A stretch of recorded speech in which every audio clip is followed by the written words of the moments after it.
Baik pemirsa, kita lanjutkan diskusi kita terkait apa yang dirilis oleh Wikileaks lewat sindonews.com.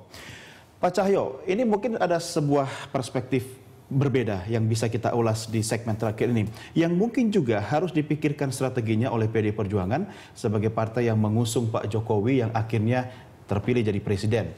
Setelah dilantik, jangan-jangan nanti ada Wikileaks KW1, KW2 akan bertebaran di mana-mana ini.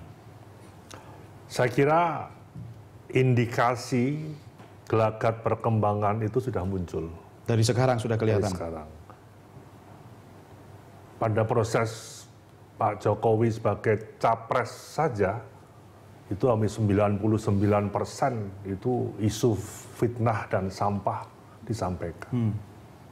Pak Jokowi punya simpanan uang sekian juta dolar di Hong Kong. Nah, padahal beliau apa adanya, lapor ke KPK apa adanya. Sampai surat Jaksa Agung pun dipalsukan dan sebagainya.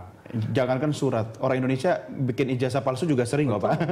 Sampai ibadah umroh pun dipolitisir ya. Saya kira di atas itu ada yang lebih berkuasa. Saya kira semua itu ada aturan, ada mekanismenya. Ada satu berita yang ditulis seolah-olah ini hasil survei, ternyata ada satu kalimat Obama yang lupa dihapus. Hanya kan Tuhan memberikan jalan. Tapi at least itulah politik Indonesia. Artinya begini Pak Cahyo, ketika kita bicara tentang koalisi atau kerjasama partai yang dijalin untuk mengusung Presiden Jokowi yang terpilih ini, kan bisa saja gangguan-gangguan dalam pemerintahan itu terjadi baik di luar parlemen ataupun di dalam parlemen.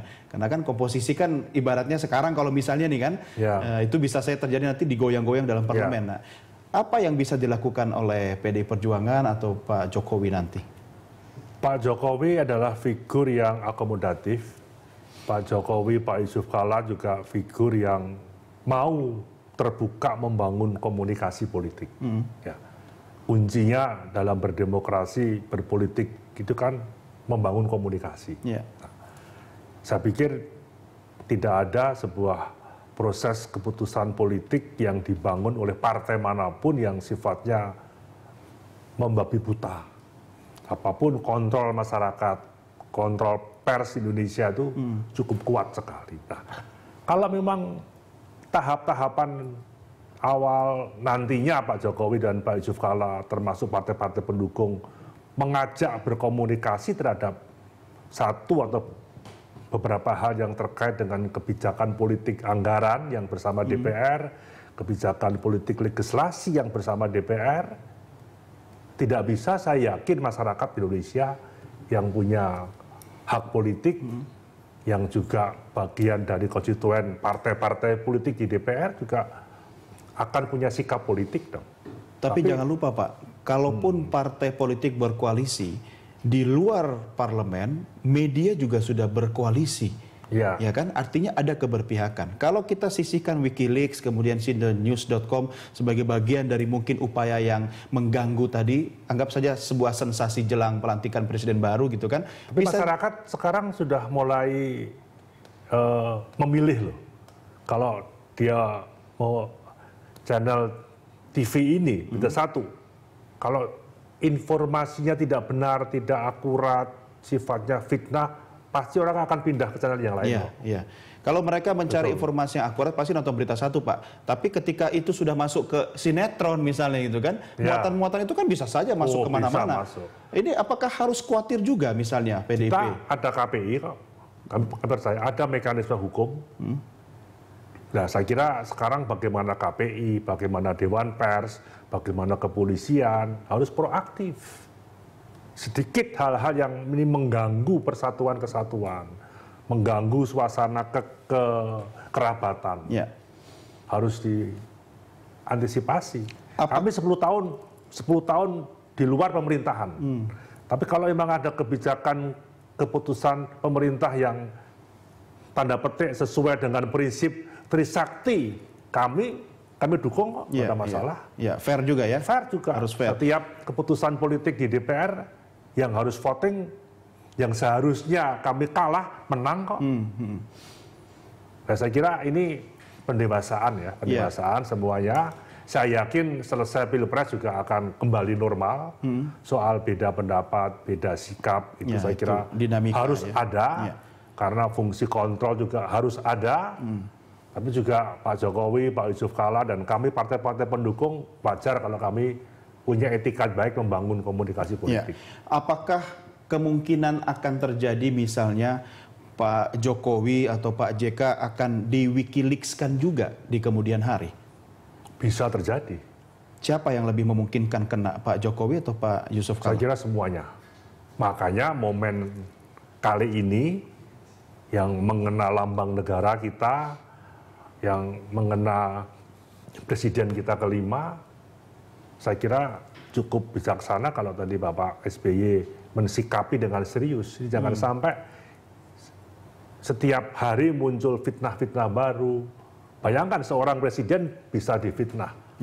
Bagaimana dengan masyarakat yang lain? Ya, setidaknya Pak Jokowi harus latihan juga toh Pak. Kalau nanti sudah jadi presiden siap-siap kayak begini. Kepolisian, KPI, Dewan Pers itu juga harus proaktif, cermat betul. Jangan mengulur waktu, jangan menunda kesempatan. Kalau memang ini sudah indikasinya memecah masyarakat kita, bahaya ini, harus disikapi dengan tegas. Karena kalau misalnya nanti Pak Jokowi sudah jadi presiden, kemudian di Wikileaks kan, nggak boleh dong Pak Jokowi bilang aku rapopo kan? Oh tidak, Pak Jokowi itu orang tegas. Hanya beliau kan akomodatif ya, ingin merangkul semua. Mari sepanjang ada yang bisa kita bicarakan, bisa duduk bersama, ayo. Tapi kalau sudah serangan yang sudah mengarah pada hal yang tidak benar, yang prinsip, ya harus berani menentukan sikap siapa kawan, siapa lawan dalam konteks normatif secara hukum harus kita ikuti mekanisme yang ada. Ya. Pak Cahyo, apa yang disampaikan secara pribadi oleh Ibu Megawati sendiri kepada Anda untuk meluruskan pemberitaan terkait yang dirilis Wikileaks lewat Sindo News ini? Ya, saya kira Ibu cukup terkejut dan beliau langsung meminta pada saya sebagai sekjen partai untuk memberikan penjelasan kepada media. Kami juga langsung kontak pada Duta Besar Australia yang diterima oleh Sekretaris 1 Duta Besar, minta penjelasan dengan rinci. Kami ikuti pernyataan pers Bapak SBY dan kami sikapi dengan terbuka. Kami menunggu apa langkah-langkah berikutnya dari pemerintah, kemudian kita akan mensikapi hal yang sama. Jangan sampai ini membuka peluang munculnya fitnah-fitnah baru. Begitu aja. Hal ini sudah Anda update ke Ibu Mega? Sudah, kami sudah akan sampaikan ke beliau. Oke, dari Kedutaan Australia sendiri, apakah ada surat yang dikirimkan ke Ibu Mega melalui PD Perjuangan? Belum. Belum. Tapi Anda butuh surat nggak, Pak? Saya kira akhirnya akan kami perlukan juga.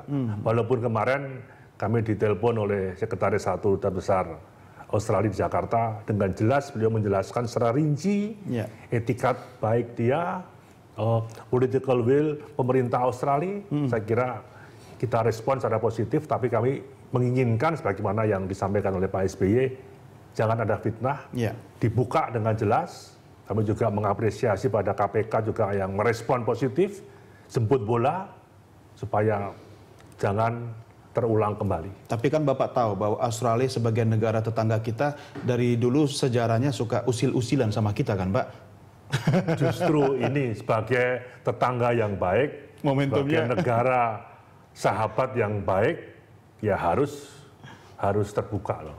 Apalagi Australia memerlukan Indonesia daripada dia kapalnya lewat di Samudra India, daripada pesawat terbangnya lewat di Samudra India yang kita juga tidak bisa lewat di wilayah kita. Saya kira Indonesia negara yang cukup bersahabat ya, cukup memberikan kesempatan peluang kepada negara-negara tetangga untuk mari kita hidup bersama dalam